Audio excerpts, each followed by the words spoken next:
Hey guys, Caleb's Cards here, coming at you with another episode on my old family letters that been doing a series on. This is for season 2, a continuation of my great Uncle Jack's letters during World War II. I figured I'd read a couple more to you from him, and also one from it looks like a family friend named Jerry, which was in the army at the time, so I figured I'd read his as well. They're just short ones, and then I'll probably do a part 3 for Uncle Jack, and then until I find more of him or get them typed up, which who knows how long that'll be. I have so many projects going on, so many things to work on, but hopefully in time we can have more episodes if I'm able to find more stuff from them. So again, if you're not familiar with this series, I know not a whole lot of people watch it, but that's all right. But if you're into history like I am, and military history, I like writing to World War II veterans and Medal of Honor recipients and things like that. I had lots of family members who served in the military, and I've enjoyed doing the Ancestry.com, tracing my family tree and stuff like that, and then inheriting these letters from my grandparents after they passed, and then just trying to preserve the family history as best I can. And I figured I'd come on here, kind of document it, in case these were ever, God forbid they were to get lost or something.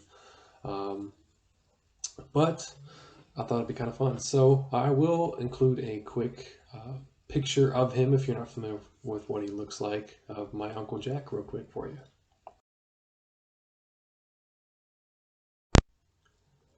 And that was a photo of him that I found in a box of lots of old photos. I also found one of another great uncle, Ted, who we did a video series on a couple episodes back in this playlist if you want to go check it out. But we started out with Civil War through, and now we're going through World War II in 2 seasons. So if you guys want to check those playlists out, you can always go visit the channel and click on any one that you want. Again, it's all the way back in the Civil War and on. So this first letter I'm going to be reading from word for word, how we were able to decode it best as possible. I will pause that so you guys can, if you want to read it yourself as well. This is dated from March 21st, 1944. He's writing to my great grandmother. It says, "Dear Mom, it seems like ages since I've seen you, and boy, am I homesick today. We had a dance last night at the Raymond Country Club. I went over big, lots of girls and not bad music, for I saw their orchestra. I talked to a few of them, the girls I mean, but I didn't know how to dance, so I didn't get very far.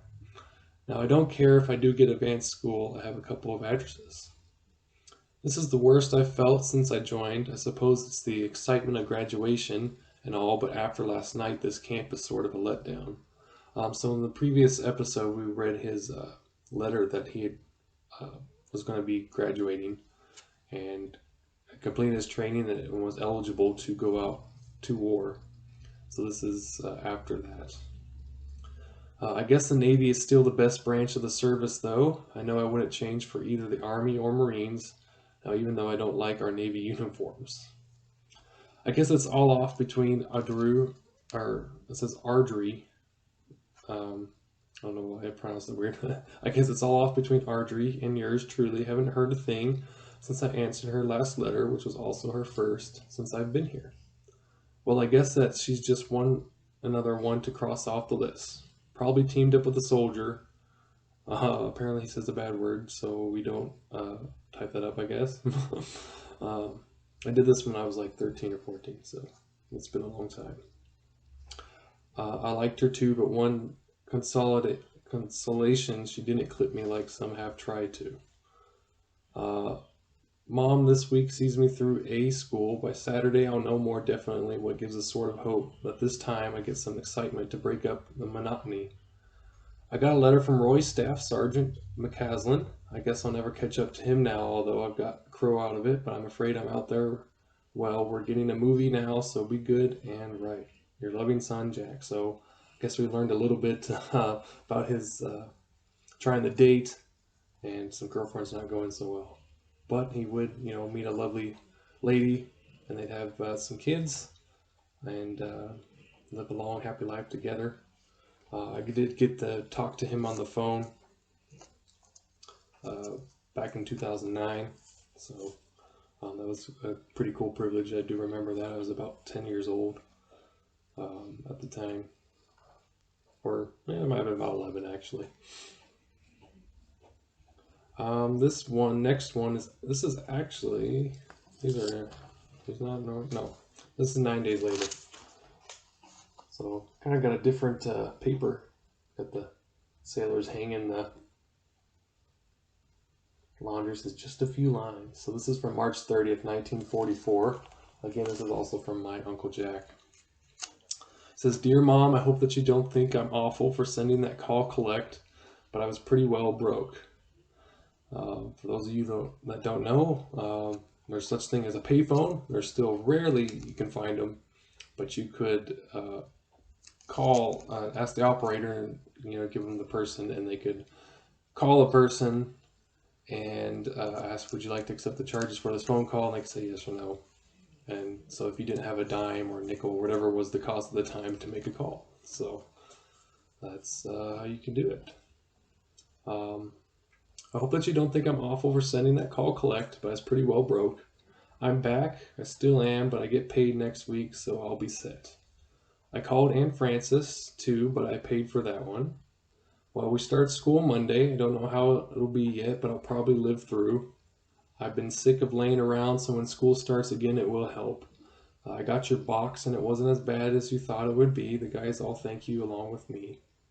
My new address will appear on the external edge of the envelope, and I guess it's right.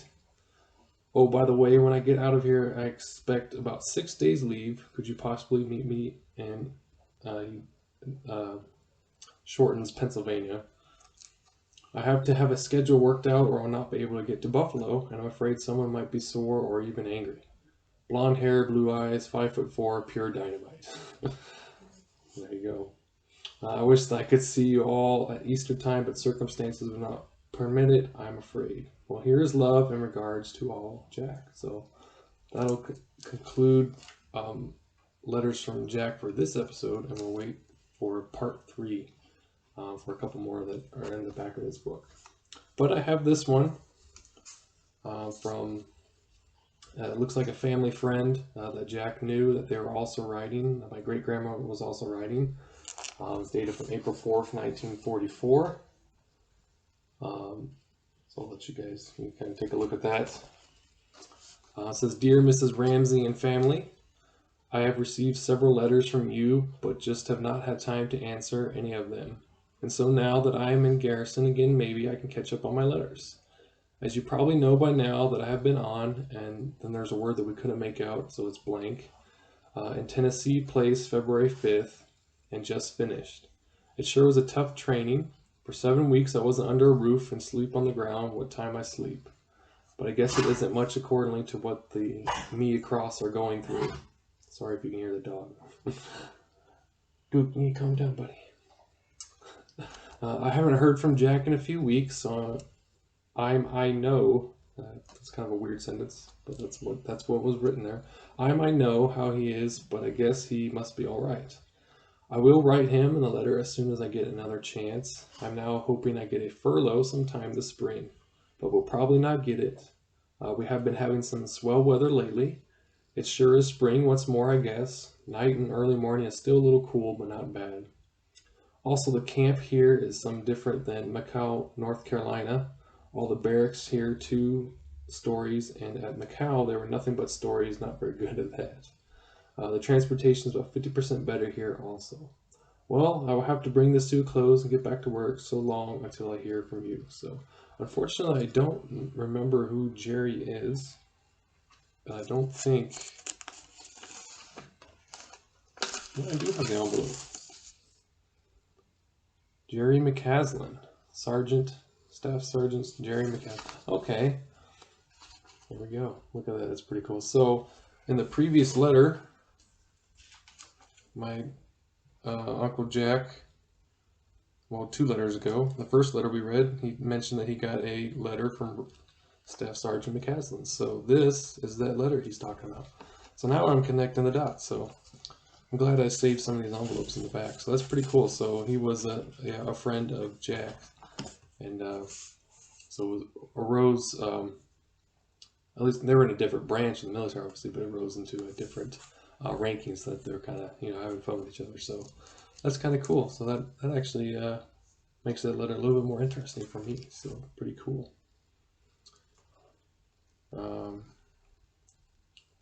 So yeah, that should be it. This letter might be from my grandma. Well, not sure. Yeah, we won't read that one today. Maybe another time. Um, so that is it. So I hope you guys enjoyed trying to get back to this. So look out for part 3 of Uncle Jack to continue his story, and hopefully you can find some more letters of him. Definitely, again, make sure you go, if you're interested in this kind of sort of thing, make sure you go check out my playlist with all the other letters that I did. Some are pretty funny, some pretty interesting, so I think you might get a kick out of learning some things about my family history and just in general some military history as well. So thanks again so much for watching, guys. I hope you enjoy and hope you have a good weekend. I will talk to you guys all later and see you. Bye.